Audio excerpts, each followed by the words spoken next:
Hello friends, Iniya மேரி வீடு சேனலுக்கு உங்களை அன்போடு வரவேற்கிறேன். இன்றைக்கி நம்ம ஒரு டிஃபன் ஐட்டம் பார்க்கலாமா? அதுக்கு மினி இட்லி அவிச்சு வச்சுக்கோங்க. அது நம்ம மினி இட்லி இல்லைனாலும் பெரிய இட்லி இருக்கும் பாருங்கள், அதை கூட அவிச்சு சின்ன சின்னதாக கட் பண்ணி வச்சுக்கலாம், இல்லை முழுசாக கூட போட்டுக்கலாம். இது செய்கிறதுக்கு ஒரு பாத்திரத்தை அடுப்பில் வச்சு அதில் நெய் ஊற்றிக்கோங்க.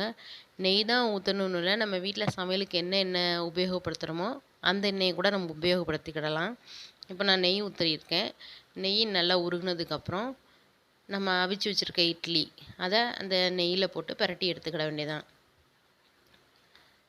மினி இட்லி தான் வேணும்னு இல்லை, நம்ம நார்மல் இட்லி இருக்குது பாருங்கள், அந்த சுட சுடன்னு அவிக்கலைனாலும் காலையில் அவிச்ச இட்லி இருக்குது மிச்சம் அப்படின்னாலும் அதையும் சின்ன சின்னதாக கட் பண்ணி இந்த மாதிரி சேர்த்துக்கலாம்.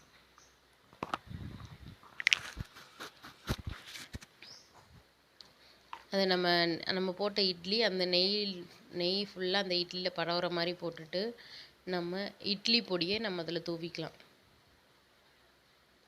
நம்ம காரத்துக்கு தேவையான அளவுக்கு இட்லி பொடியை அதில் தூவிக்கிட்டு அந்த இட்லியில் ஃபுல்லாக இந்த இட்லி பொடி படுற அளவுக்கு நம்ம பிரட்டி எடுத்துட்டோன்னா நம்மளோட மினி இட்லி பொடி இட்லி தயாராகிடுச்சு. இந்த மினி பொடி இட்லி உங்களுக்கு பிடிச்சிருந்துச்சுன்னா இனியா மேரி வீடு சேனலை சப்ஸ்கிரைப் பண்ணுங்கள், லைக் பண்ணுங்கள், ஷேர் பண்ணுங்கள், கமெண்ட் பண்ணுங்கள்.